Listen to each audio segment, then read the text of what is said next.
Olá, dando continuidade à nossa história do Brasil República, hoje eu vou falar daquele que foi não apenas o nosso primeiro presidente civil, mas também o nosso primeiro presidente eleito com o voto direto.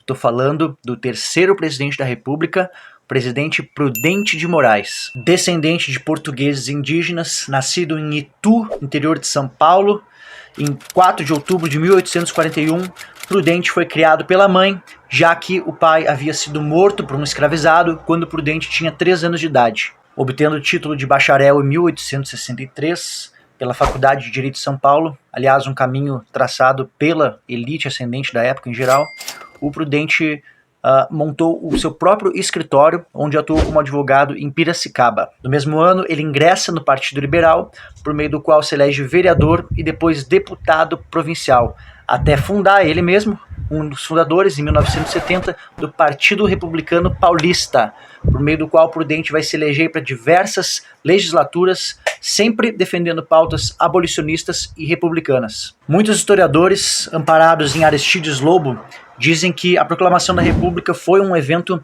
desconectado da sociedade, desconectado de um certo clamor popular. Bom, o fato é que desde 1870 nós tínhamos, nesse final aí de Brasil Império, a ascensão de vários partidos republicanos, né, com a disseminação de ideias republicanas em jornais estritamente republicanos. Vale dizer que o Brasil foi o último país das Américas a proclamar a sua república. Então, naquele contexto, em um mundo pós-Revolução Francesa, pós-Revolução Americana, onde nós tínhamos aí o termo pejorativo do antigo regime, né, que indicava a monarquia como algo ultrapassado, a ideia de república era sim algo em ascensão, ainda que o processo de proclamação, sim, esse possa ser discutido. Os ideais republicanos estavam sendo disseminados pelo Brasil pelo menos desde a década de 1870. Com a proclamação da República, o Prudente de Moraes candidata já na primeira eleição e perde para o Deodoro da Fonseca. Lembrando, a primeira eleição ela é feita de forma indireta, tá? A eleição seguinte, a primeira eleição direta da história do país, né, para presidente, é vencida por ele, tá? O que o traz aqui como terceiro presidente de nossa história do Brasil República, com um mandato que vai de 15 de novembro de 1894 a 15 de novembro de 1898, Prudente de Moraes é o primeiro presidente do período que ficará conhecido como República Oligárquica, ou, para alguns, República do Café com Leite. Um detalhe que se conecta com a nossa contemporaneidade é que a eleição que elegeu o Prudente de Moraes teve o seu resultado questionado. E sob qual argumento? Acontece que a população de Santa Catarina, Paraná e Rio Grande do Sul não pôde votar, em virtude do estado de sítio que estava imperando naquele local em virtude da Revolução Federalista, que nós comentamos no vídeo passado. Tá? Então essa polêmica é levantada aí por um deputado da Bahia chamado Flávio Araújo, mas como se repetiria ao longo de nossa longa tradição de pleitos eleitorais questionados, nada foi feito. Se Floriano Peixoto entrou para a história como consolidador da República, a Prudente de Moraes é atribuído a alcunha de pacificador da República. Então foi ele que abriu negociações de paz com o que restava dos revoltosos da Revolução Federalista e foi ele que anistiou os revoltosos da Segunda Revolta da Armada, tá? Ambos os conflitos vistos no vídeo anterior. Essa paz ela foi assinada em agosto de 1895 na cidade de Pelotas, Rio Grande do Sul. Porém, contudo, todavia, entretanto, estamos no Brasil, um país de muitas revoltas e insurreições.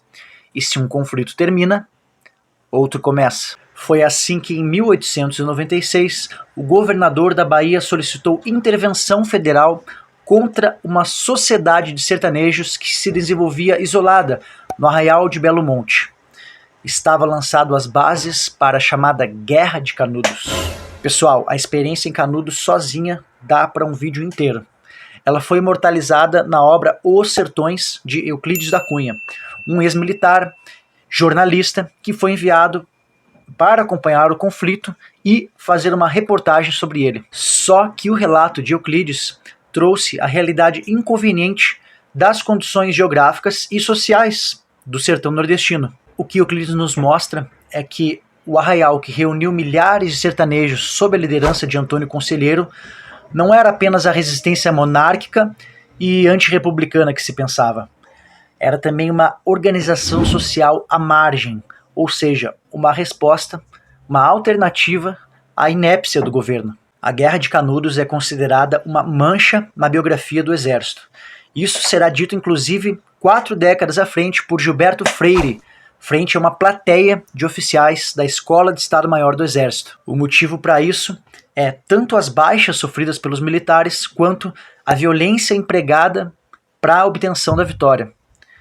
No final do livro, Os Sertões, Euclides conclui que ambas as partes saíram derrotadas. Pessoal, voltando ao Prudente de Moraes, vejam só mais esse dado aí que se conecta com a nossa contemporaneidade. Ao longo da história da República, não foram raras as tentativas de homicídio a presidentes ou candidatos a presidente.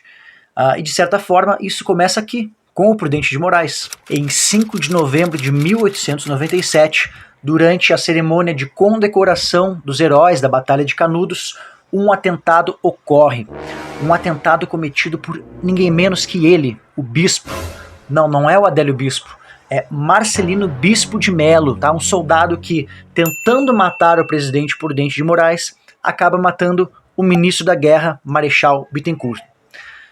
O Marcelino Bispo de Melo é preso e depois encontrado enforcado na cela enquanto aguardava julgamento. O sobrevivente, presidente Prudente,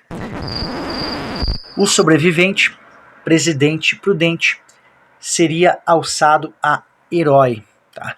Sendo aí ovacionado por ocasião da sua transmissão de cargo ao sucessor.